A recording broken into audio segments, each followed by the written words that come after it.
En esta clase exploraremos algunos conceptos básicos de la mecánica de fluidos. La mecánica de fluidos es una rama de la física que, como su nombre sugiere, estudia el comportamiento de los fluidos, tanto en movimiento o dinámica de fluidos, o en reposo o estática de fluidos. Una de las primeras definiciones y, por supuesto, una de las más importantes es la definición de fluido.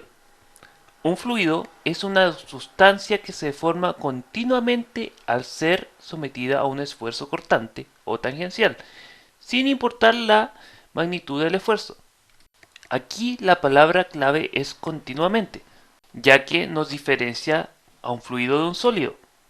Un sólido se va a deformar a partir de un esfuerzo cortante, pero llegará a un punto en el que éste ya se deje de deformar o simplemente se rompa.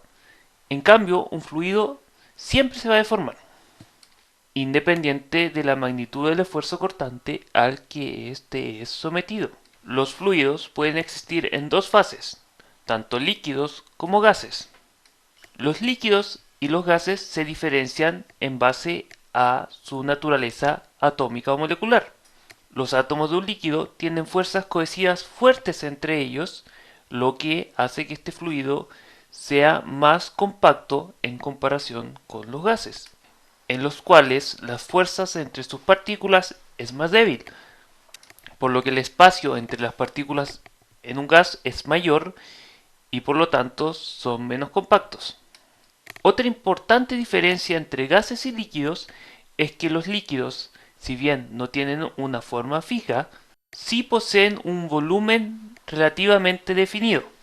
Por ejemplo, el agua en un vaso tiende a tomar la forma de este vaso, pero el volumen que ocupa el agua se mantiene constante, independiente del recipiente que la contiene. En cambio, los gases tienden a expandirse, por lo que no tienen ni volumen ni una forma fija. Además, el hecho de que los líquidos tengan un volumen definido les permite formar superficies libres en un campo gravitacional. Volviendo al ejemplo del vaso, cuando vemos el agua dentro de él, vamos a notar de que existe una superficie que no está en contacto con las paredes del vaso, la cual sería la superficie libre. Los gases, debido a que tienden a expander, no pueden formar estas superficies. Otra definición importante para la mecánica de fluidos es la de medios continuos, los cuales corresponden a una porción de materia formada por un conjunto infinito de partículas. Esta definición quiere decir que no existe espacio entre las partículas, por lo que no se considera la naturaleza discreta de la materia. En otras palabras, en la mecánica de fluidos no se considera la naturaleza atómica de la materia explícitamente. Por supuesto, nosotros sabemos que la materia está compuesta de átomos, por lo que esta definición puede ser un poco contradictoria. Sin embargo, en fenómenos macroescalares es posible utilizar esta aproximación, ya que el volumen de los sistemas estudiados es mucho más grande que el tamaño de los átomos o de su trayectoria media. Por supuesto, hay casos en los que este concepto de medio continuo no es válido. Por ejemplo, cuando estudiamos el comportamiento de un fluido en la nanoescala, donde el sistema tiene un tamaño similar al de los átomos del fluido, o en casos donde estudiamos gases rarificados, cuyos átomos tienen una trayectoria media que es comparable al tamaño del sistema. Para estos casos, esta aproximación no será válida, por lo que se deberán adoptar otras teorías que no veremos en este curso.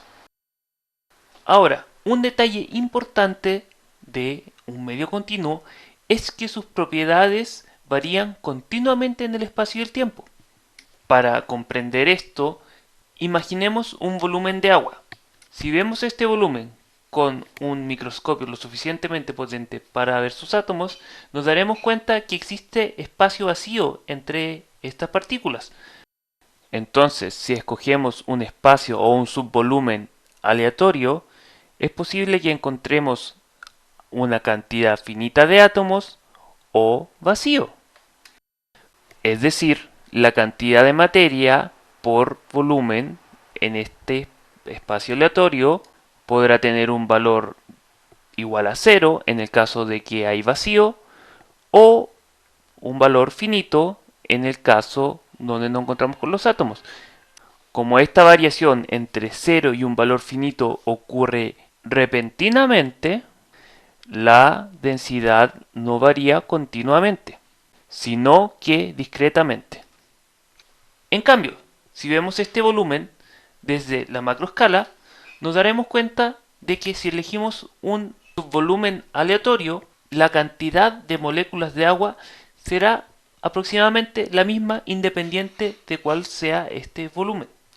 Ahora, si bien nosotros sabemos que la materia no es continua, es posible hacer esta aproximación, ya que a esta escala las propiedades de la materia se aproximan a las de un continuo.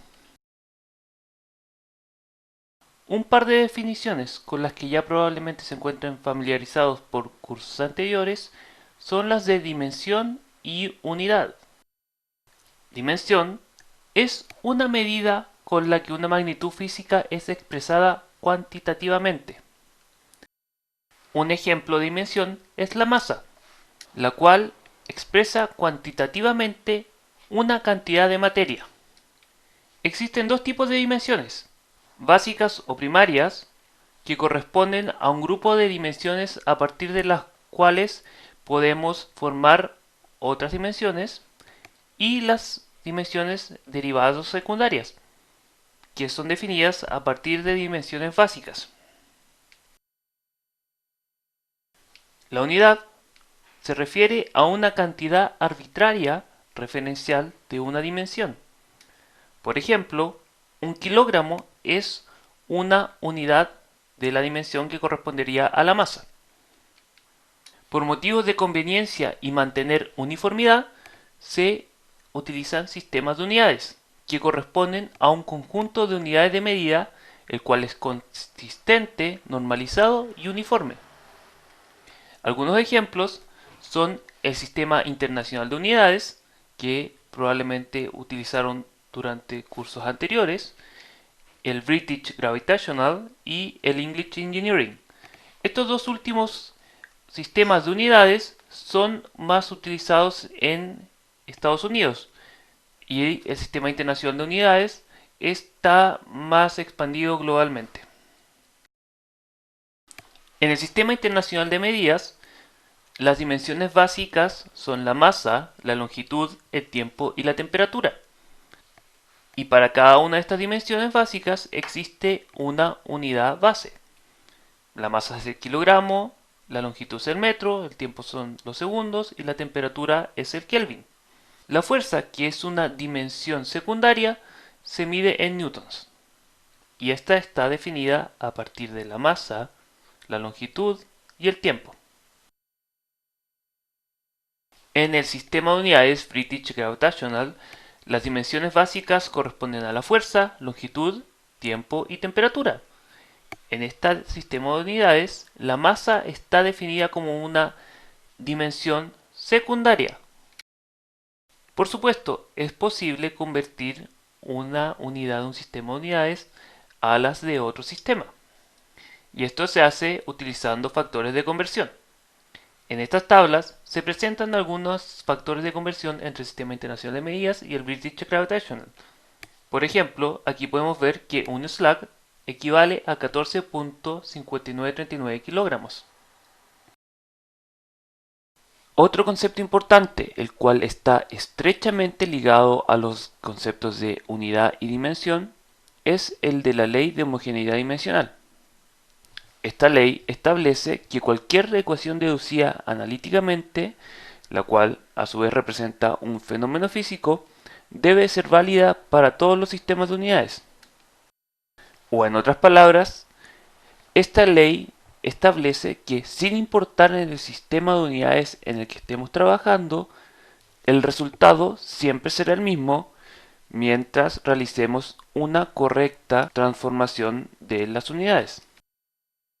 Por supuesto, para que esta ley se cumpla, cada término aditivo en una ecuación analítica debe de tener las mismas dimensiones. Tomemos por ejemplo la ecuación número 1 aquí presentada, que representa la posición de un cuerpo en caída libre. Aquí podemos ver cuatro términos en esta ecuación. El término a la izquierda, que representa la posición del cuerpo, y en la derecha tenemos el primer término representando la posición inicial del cuerpo, un segundo término que representa la velocidad inicial del cuerpo y el tercer término que representa la aceleración. Es fácil notar que cada uno de estos términos difiere tanto en la cantidad de variables involucradas como la potencia a la cual éstas están elevadas. Siguiendo la ley de homogeneidad dimensional, cada uno de estos términos debe tener las mismas dimensiones, que en este caso sería L o la longitud. Para que esto se cumpla, la combinación de las dimensiones de los parámetros en cada término debe ser igual a esta longitud L. Por ejemplo, tomemos el término de la derecha que representa la aceleración por gravedad. Aquí podemos ver dos parámetros importantes. La aceleración de gravedad g, cuyas dimensiones son longitud por tiempo a la menos 2. Y el tiempo, cuya dimensión nuevamente es el tiempo. Entonces, al multiplicar la dimensión de longitud por tiempo a la menos 2 y la dimensión de tiempo, pero esta vez al cuadrado, es claro que obtendremos una dimensión de la combinación de estos parámetros de longitud. Ahora, si esta ley puede parecer un tanto trivial, es importante que siempre la tengamos presente, ya que representa uno de los primeros pasos para revisar y comprobar nuestros cálculos. Ahora vamos a revisar algunas de las propiedades de los fluidos, comenzando con una breve introducción a la presión, la cual expandiremos más adelante en el curso. La presión se refiere a las fuerzas compresivas normales por unidad de área que actúan en un fluido. Esta propiedad es muy importante para la dinámica de fluidos, ya que no solo afecta a otras propiedades termodinámicas de los fluidos, sino que también afecta ampliamente al comportamiento de estos fluidos, tanto en movimiento como en reposo. Como veremos más adelante, la presión es una de las propiedades más dinámicas en la mecánica de fluidos, es decir, una de las que más varía. Y esta variación ocurre tanto temporalmente como espacialmente.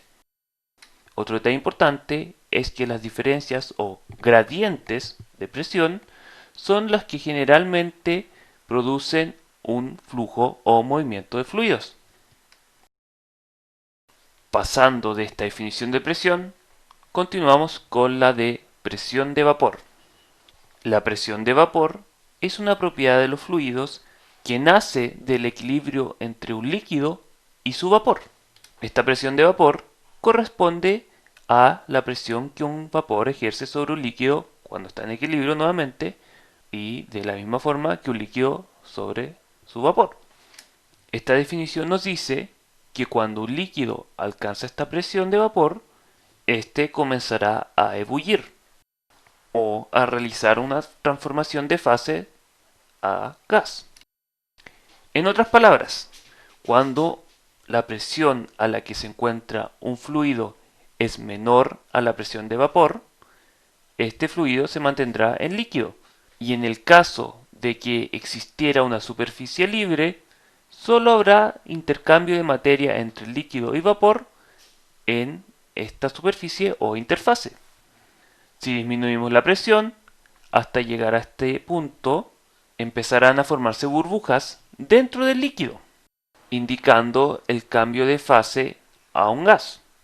Si disminuimos aún más la presión, este líquido se convertirá completamente a un gas. Ahora, la presión de vapor es de gran importancia para la mecánica de fluidos, ya que la formación de burbujas dentro de un fluido que se encuentra en movimiento puede producir un fenómeno que se conoce como cavitación, en el cual la formación de burbujas en el líquido resulta en la erosión del material que rodea o confina al líquido. Esta erosión puede resultar en un daño importante en los equipos o conductos, el cual puede derivar en fallas y la reducción de la vida útil de nuestros equipos. Otra propiedad fundamental con la que ustedes probablemente se encuentran bastante familiarizados es la densidad. La densidad es una propiedad definida como la cantidad de masa por unidad de volumen. La densidad de los gases es altamente variable y aumenta proporcionalmente con la presión. Es decir, a medida que yo aumento la presión que ejerzo sobre un gas, la densidad aumenta. Ya que ocurre este cambio de la densidad con la presión, los gases son considerados como compresibles. En contraste, la densidad es prácticamente independiente de la presión para los líquidos, por lo que los líquidos son generalmente considerados como incompresibles.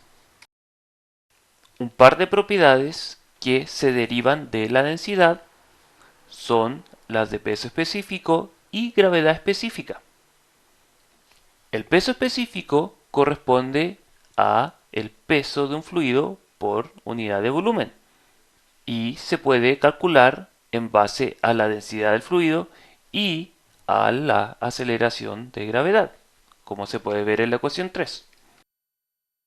La gravedad específica corresponde a la razón entre la densidad del fluido y la densidad de un fluido estándar de referencia. Para los gases utilizamos como referencia el aire generalmente, en cambio para los líquidos utilizamos la densidad del agua como referencia. Finalmente revisaremos la ley del gas perfecto, con la cual probablemente se encuentran familiarizados de cursos pasados de física y termodinámica.